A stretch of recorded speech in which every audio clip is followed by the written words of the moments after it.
திண்டுக்கல் பகுதிக்கு புதிய பேருந்து நிலையம் எப்பொழுது அமையும்? பொதுமக்கள் எதிர்பார்ப்பு. திண்டுக்கல் பகுதியில் புதிய பேருந்து நிலையம் அமைப்பதை சிலர் தடுப்பதாக பொதுமக்கள் புகார். புதிய அரசு மக்களின் நலன் கருதி பேருந்து நிலையம் கட்டுமான பணிகளை உடனடியாக தொடங்க வேண்டும் என்று பொதுமக்கள் கோரிக்கை.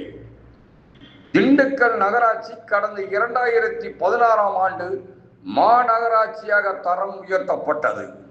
மாநகராட்சியாக தரம் உயர்த்தப்பட்டு 10 ஆண்டுகள் ஆன நிலையில் இன்றளவு மாநகராட்சியின் எல்லைகள் விரிவாக்கம் செய்யப்படவில்லை.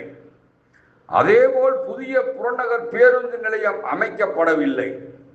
இதற்கிடையே கடந்த திமுக ஆட்சியின் போது திண்டுக்கல் பைபாஸ் சாலையில் 10 ஏக்கர் நிலம் புதிய புறநகர் பேருந்து நிலையம் அமைப்பதற்கு தேர்வு செய்யப்பட்டது.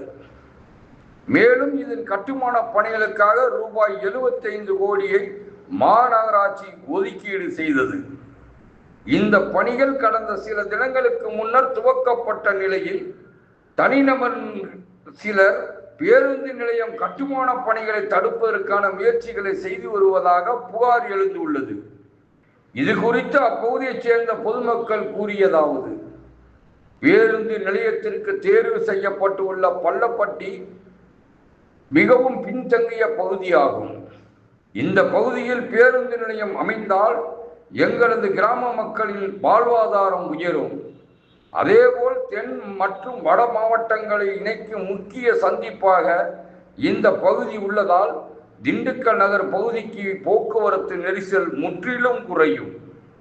தேசிய நெடுஞ்சாலையில் இந்த பகுதி அமைந்துள்ளதால் பெங்களூர், மதுரை, சென்னை, கேரளா, ஆந்திரா உள்ளிட்ட அண்டை மாநிலங்களுக்கு வட மாவட்டங்களுக்கும் எளிதில் செல்லும் தேசிய நெடுஞ்சாலை இணைப்பு சாலையாக இந்த இடம் உள்ளது. எனவே தமிழக அரசு புதிய பேருந்து நிலைய கட்டுமான பணிகளை உடனடியாக துவங்க வேண்டும் என பொதுமக்கள் எதிர்பார்ப்புடன் காத்திருக்கின்றனர். வணக்கம், எனது பெயர் எஸ். முனியப்பன். திண்டுக்கல்ல புதிய அமைக்கிறதுக்கு முதல்ல வரவேற்கிறேன். புதிய பேருந்து நிலையம் திண்டுக்கல் புறநகரில் புதிய பேருந்து நிலையம் அமைக்கிறதுக்காக மக்கள் எல்லாருமே எதிர்பார்ப்போடு இருக்கோம். நகர்ப்புறத்தை விட்டு வெளிப்புறத்தில் கிராமப்புறத்தில் வந்து புதிய பேருந்து நிலையம் அமைக்கிறதுக்கு வந்து முதல்ல நாங்கள் வரவேற்பு தெரிவிக்கிறோம். இப்போ இந்த புதிய பேருந்து நிலையம் வந்து பொதுமக்களோட பயன்பாட்டுக்கு எல்லா வகையிலும் பள்ளி செல்லக்கூடிய மாணவர்களுக்கோ, கல்லூரி மாணவர்களுக்கோ, வேலை வாய்ப்புகளுக்கு செல்லக்கூடிய நபர்களுக்கோ போக்குவரத்துக்கு எளிதாக இருக்கக்கூடிய இடமா இந்த இடம் அமைஞ்சிருக்கு. திண்டுக்கல்ல இவ்வளோ பரப்பளவு மிக்க இடம் வந்து வெளிப்பகுதியில் கிராமப்புறத்தில் இது ஒரு நல்ல இடமா தேர்வு செஞ்சுருக்காங்க. தேர்வு செஞ்சு இருக்க இடத்துல வந்து இந்த இடம் பேருந்து நிலையம் அமையக்கூடிய ஏற்ற இடமா இருக்குன்னு எல்லாரும் தெரியப்படுத்தியிருக்காங்க. அதே சமயம் ஒரு சில நபர்கள் சொல்லியிருக்காங்க தேர்வு சரியில்லை அப்படிங்கிற மாதிரி. இந்த இடத்துல வந்து ஒரு பேருந்து நிலையம் அமைச்சா இந்த உள்ளூர் வேலை வாய்ப்புகள் வசதி பெருகும். வேலை வாய்ப்புகள் போக பள்ளி கல்லூரி மாணவர்கள் போக்குவரத்துக்கு வசதி சரியாக இருக்கும்.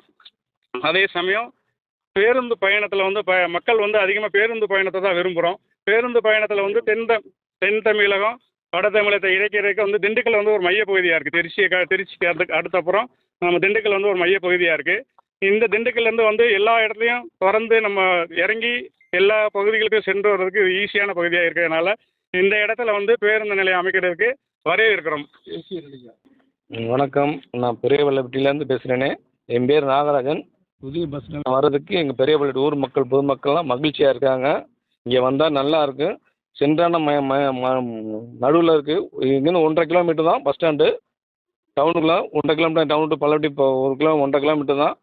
தோல் ஷாப்பில் இங்கே வேலை இல்லாத 20 வருஷத்துக்கு முன்னாடி தோல் ஷாப் எல்லாம் முடிஞ்சிருச்சு. இப்போ தண்ணி டெஸ்ட் எல்லாம் மண்ணு நல்லா எடுத்துருக்காங்க. இப்போ வந்துருச்சு, நல்லா இருக்குது. இந்த பள்ளப்பட்டிக்கு இந்த பஸ் ஸ்டாண்டு தான் எல்லாத்துக்கும் நல்லா பெருமையாக இருக்கும். எங்கள் ஊருக்கு பொதுமக்கள் நல்லா மகிழ்ச்சியாக இருக்கும். திண்டுக்கல்ல 1.5 கிலோமீட்டர் சிட்டிக்குள்ளே இந்த பஸ் ஸ்டாண்டு மையம் அமைஞ்சிருக்கு. இங்கிட்டு கன்னியாகுமரி, கேரளா, மதுரை, கோயம்புத்தூர், திருச்சி எல்லாமே மையம் பஸ்ஸு இங்கிட்டு போனால் எல்லா பஸ்ஸும் போயிட்டு வந்துக்கலாம். என்ஹெச் பக்கத்தில் இருக்குது, ஊர் பக்கத்தில் இருக்குது. தண்ணி தான் நல்லா தான் இருக்குது, ஒன்றும் பிரச்சனை இல்லாமல் இருக்குது சார். இல்லை, இது என்ன காரணம் இதுக்கு இடைஞ்சல் வர்றது? இடைஞ்சலில் ஒரு சில பேர்த்துக்கு பிடிக்காத, உங்களுக்கு இடம் இங்கே இல்லாதனால் இந்த பொதுமக்கள் கேஸை போட்டுவிட்டு அதை நிப்பாட்டி சொல்லி இது பண்ணிட்டாங்க. திண்டுக்கல் மாநகராட்சியில் விரைவில் இந்த முயற்சி பண்ணி இந்த பஸ் ஸ்டாண்டை கொண்டு வந்து வர வைக்கணும். இதுக்கு அரசு முயற்சி பண்ணி பஸ் ஸ்டாண்டை கொண்டு வந்து நல்லாயிருக்கும்.